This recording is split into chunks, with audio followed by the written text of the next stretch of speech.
It really is amazing to me how many leaders start off in a position, start off in a new job, or they start off in a political office, or they even just start off in their family with a certain set of worldviews, priorities, ideas that they really believe, until, like the old saying says, a battle strategy, a tactic only lasts for about 15 minutes in engagement with the enemy. One of the challenges I see with leaders is that they struggle to hold the ground on their ideas, especially when they're not articulate about their ideas.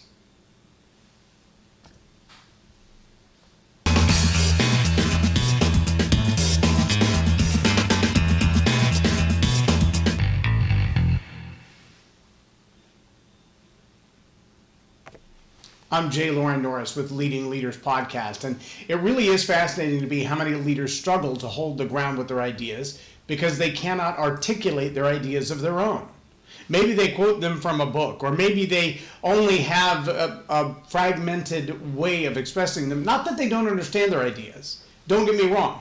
I don't mean that these are leaders who have really wishy-washy ideas or that they're swayed about with every wind of doctrine, so to speak, with what they believe. What I mean is they may have great ideas that they hold on to firmly, but they've had a hard time telling the world what those ideas are, sharing with other people what those ideas are. They have not yet found a way to lay a story in alongside their ideas. And so what happens? Well, people easily dismantle their ideas. People come back with a counter argument.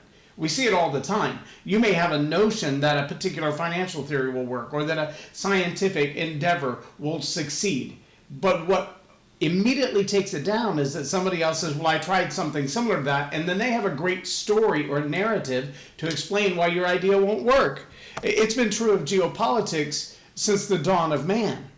Whether you're talking about a religious establishment, a political establishment, even a kingdom, where people would say, well, I think we should do it like this and this and this and this. And then someone else comes along and says, well, the Roman Empire tried that and it didn't work. Well, now you've got to go back and research the Roman Empire to be able to articulate how your ideas are different from them. It simply takes someone laying a story that's well known, even if improperly believed. Laying a story that is well known against your idea, and your idea is kaput.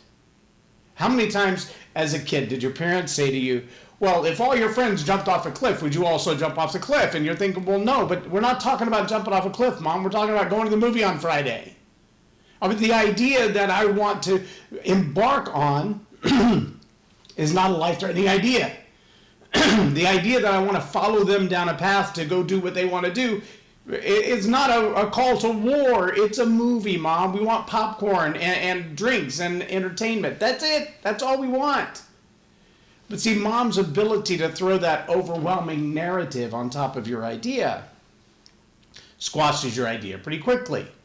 We see the same thing happen across the board. The media is really good. And when I say the media, I mean the vast media. I'm not even talking about a conspiracy of ideologies within media. I'm talking about the number of times that someone comes forward with a new idea, but journalists, article writers, theorists, people who write comic books and comic strips, they all have something to say about this new idea, and immediately the new idea is challenged. It's challenged for its validity, it's challenged for its origins, it's challenged for any other idea that might look like it. Now that's talking about a grand scale. So we've talked about how Mom might do that to her kids. We've talked about how the media might do that to a politician or an economics professor or something of that nature. Let's talk about how it happens to every leader in the workplace on a regular basis. If you've ever tried to take over as a new manager in a work environment, one of the things that you've inevitably faced is the reality that there are people who've been here doing this for a while. And they're kind of set in their ways. There's an old phrase that says you can't teach an old dog new tricks. And part of that we're stuck in our ways aspect remains true in every work environment. I remember an interview between Jack Welch and John Maxwell, and John Maxwell asked him, when you come in to do this complete makeover of a business as a new CEO, what do you do with the top leaders who are already there? And Jack didn't even hesitate to reply and say, well, I fire them. He said, well, you fire all of them. He said, I fire every one of them. He said, why would you not keep at least some of the good leaders? Jack said, without hesitation again, if they were good leaders, I wouldn't be here. If they had already recognized the problem and knew how to fix it, I wouldn't be here. I'm here because the system they have right now isn't working and they need a new one. See, Jack knew up front that when you come in with a new idea, the old-time people, the people who've been there forever, the ones whose ideas have always been carried forward, those ideas will hold ground. Your new idea will not gain any ground. And as a leader, if you can't articulate your idea in such a way that it will answer their existing ideas, then you're not going to gain any ground.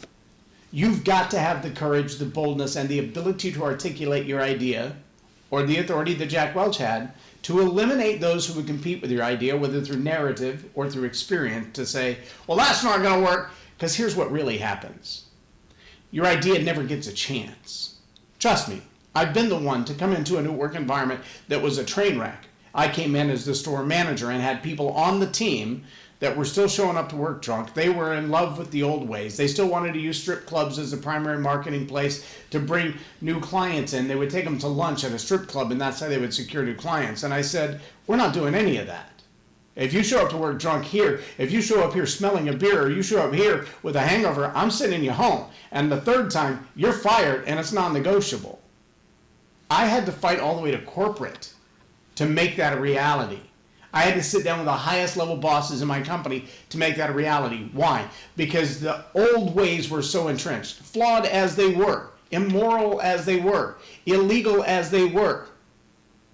They were still so entrenched in the organization. They were the narrative of the organization. They were the story behind what they did. And the experience and the narrative fought my new ideas. That's going to be true of you as a leader. So what you've got to be able to do is to do your homework behind your idea. Why did you come up with this idea? Where has it worked before? Can you tell the story articulately of where this actual idea has been used and proven fruitful?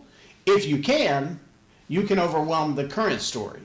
You can come in with the new narrative and say, this is what it's going to look like when we apply this new policy. When we start to do things this way, everything's going to change, and here's why. And you will find great success with that if you do your homework behind your story and you can articulate it with a strong narrative that will overwhelm the experience of those who already have an idea how they want things to be. And trust me, if you're going to upset the apple cart, you're going to get resistance. The stronger the apple cart, the stronger the old experience, the more articulate you're going to need to be of the narrative of your own ideas. Strong stories have a chance to change ideas. If you don't have a story, your idea didn't stand a chance. I'm J Loren Norris with Leading Leaders Podcast for Tell It Like It Is TV. Have a blessed day.